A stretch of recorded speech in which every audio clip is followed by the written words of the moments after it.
Всем здравствуйте, меня зовут Елена Костоусова, и это видео будет посвящено тому, как я перенесла коронавирус.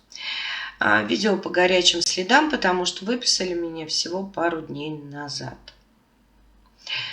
Что следует упомянуть сразу, я не была привита. И несмотря на это, рассуждать о вакцинации я в этом видео не буду. Я всего лишь расскажу, как я болела. Я записывала небольшие отрывки по мере того, как я болела. Так что именно сейчас вы их увидите, а в конце ролика я расскажу о последних днях. Поехали! Всем здрасте, это хроника того, как я болею ковидом. Вот. Заболела я где-то, я не знаю, дня 3-4 назад. Когда поняла, что действительно заболела, я вызвала врача. И сегодня сделали тест.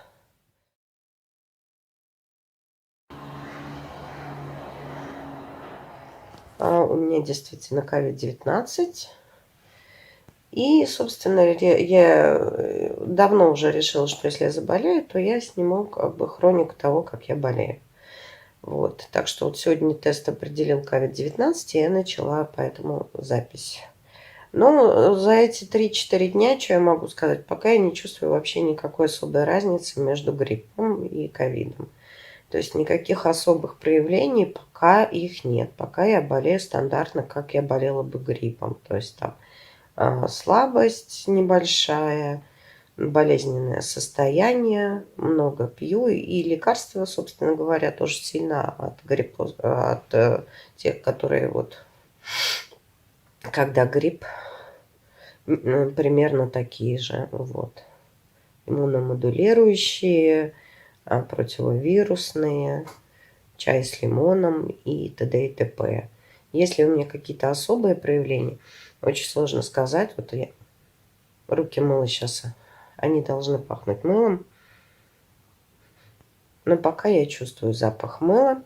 Может быть, чуть-чуть притупилась, но было бы странно, если бы не притупилась, учитывая, что, естественно, как любое вирусное заболевание, есть легкий насморк. Вот. А тогда всегда притупливается обоняние, но оно у меня не пропало полностью. Мне пока сложно сказать, притупилось ли оно вообще. Может быть, только чуть-чуть. Пока я не чувствую каких-то вот особых отклонений от обычного гриппа. Сегодня где-то, наверное, день 4 того, как я болею. Как уже явно стало, что я заболела, потому что сначала это было не очень понятно, болею я или не болею. Вот.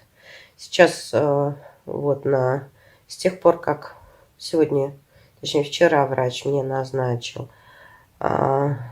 противовирусные препараты, и с тех пор, как я стала их принимать, у меня появилась температура. До этого я болела вообще без температуры. То есть я понимала, что я заболела, поэтому и вызвала врача. Вот. Но температуры у меня не было абсолютно никакой. Как только я начала принимать противовирусные, иммуномодулирующие, у меня появилась температура. Вот. То есть, температура небольшая, 37 с небольшим. Чуть-чуть побаливает горло. Это тоже для меня стандартно. В общем, пока никак для меня это не отличается от гриппа. 1.08. Все продолжается, как обычный грипп. Пропали запахи. Не все, правда, но большинство. Во всем остальном пью чай с лимоном. Обычный комплект, как от гриппа лекарств. Ничего особенного, короче. Сплю, ем. Пока все обычно.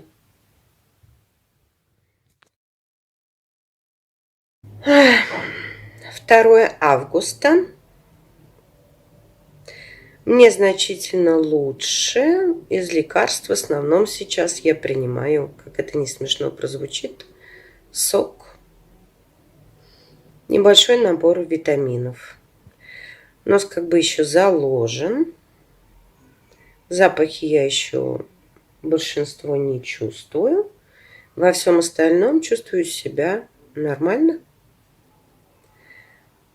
Все меньше и меньше каких-то ощущений болезни, то есть слабости, там, сна сегодня практически не было. И помогает их преодолевать легкая физическая деятельность. Приходит такое более-менее нормальное состояние активности. Я явно восстанавливаюсь быстро. И если быть честной, быстрее, чем это было, когда я последний раз болела гриппом. Сегодня 04.08, и я чувствую себя абсолютно нормально. У меня остался немножко кашель, но кашель для меня это нормальное явление, особенно если в воздухе есть влага. А у нас был дождь, поэтому все вполне, полет идет нормально. В общей сложности получается, что заметно для себя я болела 3-4 дня. Легко, потому что гриппом я, если честно, болею гораздо сильнее и гораздо дольше. Вот. Завтра должны прийти врачи, чтобы продлить мне больничный, потому что тест у меня будут брать на то, остался у меня ковид или нет, только послезавтра. Поэтому мне нужно продлить больничный, и послезавтра у меня возьмут тест. Так что до завтра. На самом деле я планировала снимать и 5 и 6 число, но из-за того, что я себя чувствовала абсолютно нормально, то есть как здоровый человек, я начала переделывать дела, которые у меня накопились за время болезни. Ну и просто забыла снять на самом деле. Поэтому я вкратце скажу, что было. 5 числа мне продлили больничный, то есть ко мне пришли, продлили больничный. 6 числа ко мне пришли и взяли второй тест на проверку того, остался ли коронавирус. Второй тест оказался отрицательным. Что касается вот этих тестов, то меня озадачил такой факт. Я не знаю, было ли так еще у кого-то, либо это случайное совпадение у меня. Когда у меня брали первый тест, то мне очень оперативно прислали результат на телефон в качестве смс-очки, что тест оказался положительным. То есть я сдала в этот день и в этот же день получила результат. Что касаемо второго теста, все пошло совсем не так. Утром я сдала тест и тоже ждала смс-ку себе на телефон, но смс-ка так и не пришла. То есть я прождала все 6 число, до обеда прождала 7 число. Результат так и не приходил. Уже несколько озадачена. Я позвонила подруге, которая уже выписалась с больничного как раз-таки. И она посоветовала мне позвонить в регистратуру, потому что ей тоже не пришел отрицательный тест. Я позвонила в регистратуру, и там мне уже сообщили, что мой тест отрицательный. То есть получается, что положительный тест они оперативненько сообщают. Если тест отрицательный, то нафига? Это очень странно, потому что я в тот момент официально находилась на изоляции. То есть выйти из дома или что-то еще, чтобы узнать о результате, я не могу по понятным причинам. Извините меня, 9 числа мне нужно было выписываться. И я не знала. Я могу идти туда своими двоими, потому что я себя чувствую хорошо, и выписываться уже. Либо у меня еще остается коронавирус, и мне придется ждать еще одного теста. Никто из врачей как бы не удосужился сообщить об отрицательном тесте. И я пребывала в неком неведении, да. Ну, мы достаточно хорошо пользуемся телефончиками, да. Что касается, например, бабушек, дедушек, которые далеко не всегда умеют нормально пользоваться телефонами, искать, где там этот телефон регистратуры, что-то еще, чтобы выяснить, да, вот этот вопрос, да, но они будут сидеть и ждать. То есть вот это для меня было очень-очень странно. И на самом деле наталкивает на определенные вопросы. Что касается бытовых вещей, пока я сидела на изоляции. Продукты я заказывала доставку. Здесь не буду называть магазин, потому что это может быть как реклама. Вот. Но проблем с этим у меня не было. Недалеко от меня как раз есть такой магазин, который осуществляет доставку на дом бесплатно, если вы заказываете на определенную сумму. Так как у нас сидела вся семья на изоляции, то есть 3 человек, я как заболевшие, они как контактные, то мы легко набирали эту сумму, заказывая продукты на несколько дней. Поэтому проблем с продуктами у нас не было. Что касается лечения. На самом деле я очень аллергичный человек. Врач прописал мне противовирусные, иммуномодулирующие. Ну и, собственно, все, наверное. Вот. Я не буду тоже называть тут лекарства. Скажу просто, что это обычный набор, если вы болеете гриппом. У меня не было выписано никаких антибиотиков. Одно было сильное лекарство, не буду его называть, но оно к антибиотикам не относится, оно относится к иммуномодулирующим. Принимала я его только 2 дня.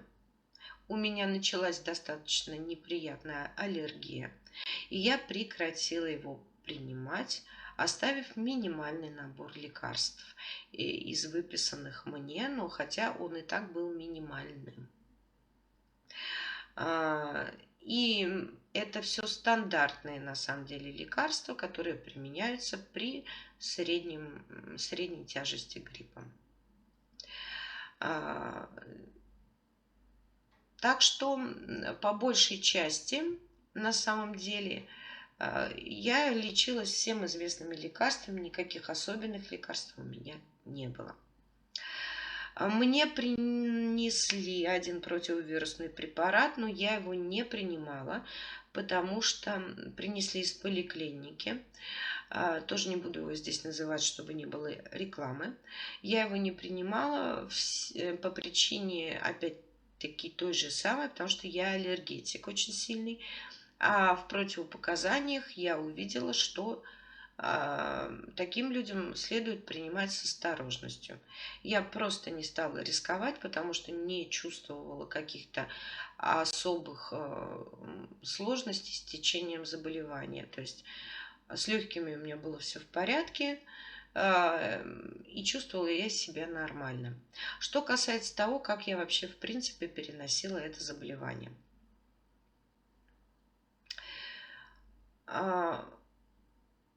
Чтобы вот прям болеть и понимать, что ты прям болеешь, реально болеешь, да, это было 2 дня. В эти 2 дня у меня была температура 37,2, 37,5. Очень слабенькая в сравнении с тем, как я могу болеть гриппом. Это действительно так, потому что с гриппом у меня бывала и космическая температура, и переносила я его очень тяжело. Так же, как я очень тяжело переношу прививки от гриппа. Последняя прививка от гриппа, я болела хуже, чем если бы на меня чихнули, если честно. Вот. То в данном случае 2 дня у меня поддержалась маленькая температура. Из того, что меня удивило и что для меня необычно, я обычно не сплю, когда я болею. Здесь я проспала, можно сказать, 4 дня. Вот пока у меня была температура, и день до этого, и день после этого. Я проспала 4 дня. Буквально я ела и спала. Ела и спала. Ела и спала. И так 4 дня. Это для меня было крайне удивительно и даже злило, потому что я привыкла быть достаточно активной. То есть, например, мне хотелось, ну, может быть, пойти пописать пьесу или рассказ какой-то, да, поделать какие-то домашние дела. Но я была просто не в состоянии, я просто засыпала в прямом смысле. Сидя, стоя, лежа, я засыпала. И при этом я понимала, что я не хочу, но при этом засыпала. Это очень похоже на то, кто вот тоже аллергетик, как и я, то вы наверняка принимали препараты против аллергии. Среди них есть такие, которые вызывают сонливость. Есть такие, которые вызывают прям сильную сонливость, да, когда вы принудительно практически берете и засыпаете. Вот это было очень похоже на это. Как будто я выпила такой препарат, и теперь меня просто принудительно клонит в сон. Вот так я проспала 4 дня.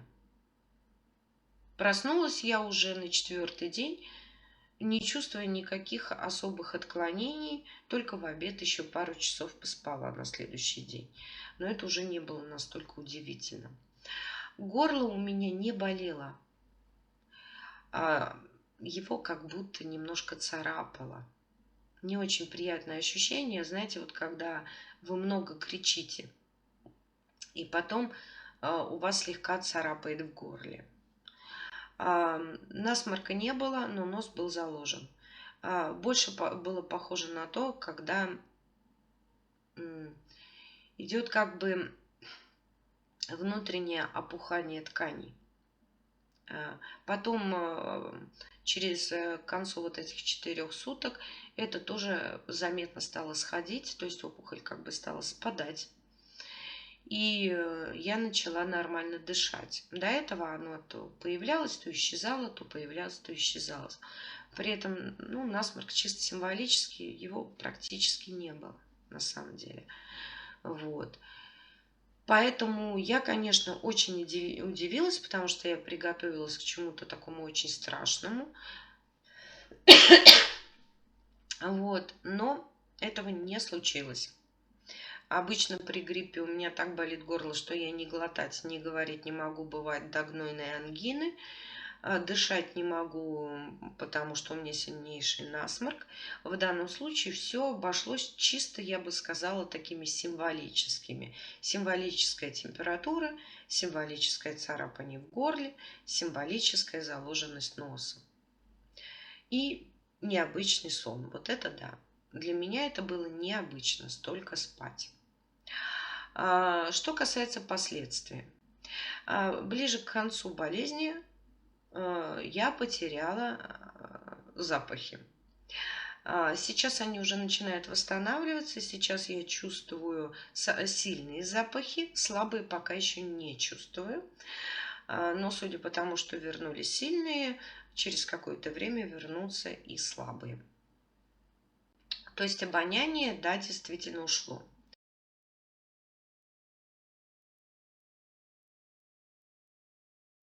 На этом, собственно, все. Особо рассказывать даже нечего, потому что в моем понимании я перенесла это все чисто символически. Я не буду гадать, по какой причине. Болела ли я раньше и не знала, что я болела коронавирусом, либо просто данный штамм я перенесла очень легко. Я не буду вдаваться в эти детали. Все случилось, как случилось. Вот этот конкретный штамм я перенесла так, как я его перенесла. Вот. И это видео, оно как бы документирует мое состояние во время данной конкретной болезни. Ставьте лайки, кому было интересно, пишите в комментариях, кто как переболевал. Интересно, насколько велик процент людей, которые переболевают так же, как я, по крайней мере, вот в эту волну коронавируса, скажем так, чисто символически. Потому что для меня это реально было чисто символически, что меня дико удивило, учитывая, сколько у нас муссируется эта тема. Так что буду благодарна за ваши комментарии и за ваши рассказы о том, кто как болел. Всем пока!